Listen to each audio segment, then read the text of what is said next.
I was born in a family that doesn't know Christ and live up to the age of 13. And the age of 13, our villages were attacked by militiamen, killing people, taking young boys as slaves, raping women, and do a lot of harm in our community. And so we fled with other boys from our community, and we have 3 months on the way, going to a refugee camp in Ethiopia. And on the way, we face more threats in our lives, having lions coming to eat us. The Islamic government that was done in South Sudan was bombing us, saying we are rebels. And so many people died from hunger, died from wild animals, from diseases, and every day people were dying, and I knew I was going to die. But by the miracle of God, I was able to be one of the people that arrived in Ethiopia, and the UNHCR was able to name us as Lost Boys of South Sudan. So we live in Ethiopia, provided by UN in the refugee camps. And one day, a friend of mine invited me to a church, and for the first time I went to the church.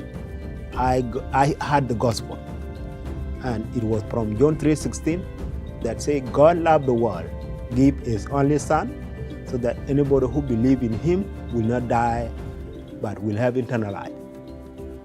That was a turning point for me, to know that there is a God who loved me, and if I believe in him, I will not die, but I have eternal life. This is the God that I wanted to know, and that changed everything in my life. Fled from my community, I had wanted to go and take a gun and come back and fight the Arab militiamen. But after I believed in Christ, that changed everything, and I wanted to know more about this God. And that is the reason I was able to go to school in the state and be able to learn, read in my mother tongue, was able to go to a primary school that was there, and I was able to receive education in the refugee camp. And then in 1991, we were chased away from Ethiopia. We came to a refugee camp in Kenya, and we stayed there, and I learned, continued with my education. Was able to meet a missionary man in the camp who helped me to provide an education, high school education that I was not able to afford, and encouraged me. At the point in the Kakuma refugee camp, the Lost Boys, they were to be relocated from Kenya to United States. But God put in my heart to go back and share the gospel in South Sudan.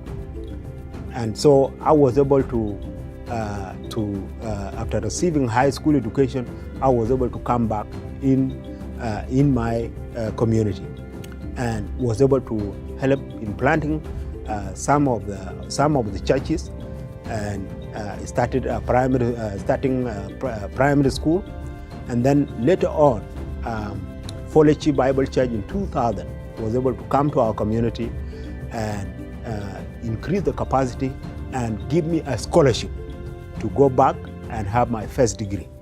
And after that, I was able to start my ministry.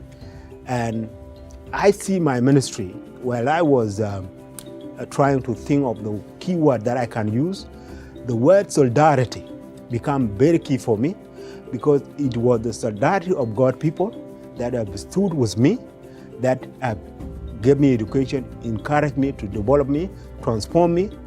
I want to give back. My ministry want to give back. I want to stand, my ministry would stand in solidarity with other people who were in my shoes, who were not able to help themselves. And in the next phase of life is to help people by providing education that people need, by providing scholarships to young people who can be empowered for the next generation to lead in our community. And I see I am actually in the center of what God called me to. I see my God calling in my life. God inspired me for such a moment to be able to have an impact for the life of others. And that is what my ministry all about, trying to give back to what I've been given by God's people.